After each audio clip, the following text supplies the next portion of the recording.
Gandhinagar એસપીએ syrup મુદ્દે નિવેદન આપ્યું છે। ગાંધીનગર શહેરમાં અનેક જગ્યાએ સિરપ મુદ્દે કામગીરી હાથ ધરાઈ છે।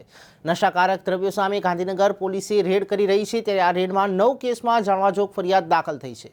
રેડ દરમિયાન પોલીસને 1000 શંકાસ્પદ બોટલો પકડાઈ છે, ત્યારે જપ્ત કરવામાં આવેલી આલ્કોહોલની બોટલ છે કે નહીં તેની એફએસઆઈમાં તપાસ થશે। એફએસઆઈની તપાસમાં નશાકારક દ્રવ્યો સામે આવશે તો કડક પગલાં ભરાશે। ગાંધીનગર બ્રાન્ચેસ એલસીબી એસઓજી અને અલગ અલગ પોલીસ સ્ટેશન તરફથી કાલે રેડ કરવામાં આવેલ છે અને રેડ દરમિયાન લગભગ 9 જાનવાજોગ દાખલ કરવામાં આવેલ છે।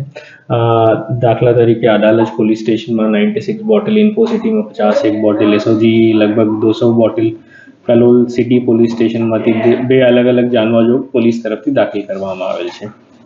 सर અત્યાર સુધીમાં કેટલો રેડમાં કેટલી કામગીરી થઈ, કેટલી બોટલો જપ્ત થઈ, કાયદેસર કેટલી કાર્યવાહી? जैसे मैंने बताया था, अंदाजित 1000 ની આસપાસ બોટલ છે અને 9 અલગ અલગ જાનવાજોગ અલગ અલગ પોલીસ સ્ટેશનમાં દાખલ કરવામાં આવેલ છે।